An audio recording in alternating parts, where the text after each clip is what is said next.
यानंतर येत आहे सशस्त्र पोलीस पथक ग्रामीण विभाग, सशस्त्र पोलीस पथक ग्रामीण विभाग, परिवीक्षाधीन पोलीस उपनिरीक्षक श्री बुलंगे हे नेतृत्व करत आहेत. त्याचं परीक्षाधीन पोलीस उपनिरीक्षक श्री प्रदीप साखरे हेही यात सहभागी आहेत.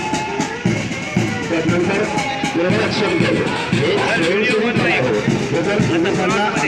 सुरक्षा राखण्यासाठी मदत करतात.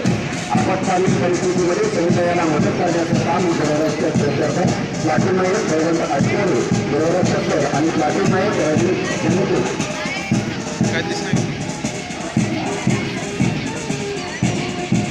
या संरक्षण दलाचे मुलाखत सेक्शन लीडर श्रीमती छाया वाघमारे आणि सार्जंट श्रीमती मंगल बागाते यांच्या वतीनं ही मानवंदना.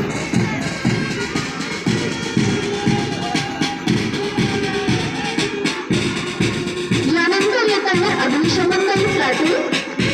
या दलाचे संचालक करत आहेत अग्निशमन अधिकारी श्री निलेश कांबळे, नांदेड शहर महानगरपालिका नांदेड. त्यानंतरचं या ठिकाणी संचलन आणि मानवंदना देण्यासाठी राजश्री श्री छत्रपती सैनिकी विद्यालय तसेच सगळीचं पथक या ठिकाणी मानवंदना देत आहे. सुरुवात आणि मोहित रावणगावकर त्याचं नेतृत्व करत आहे.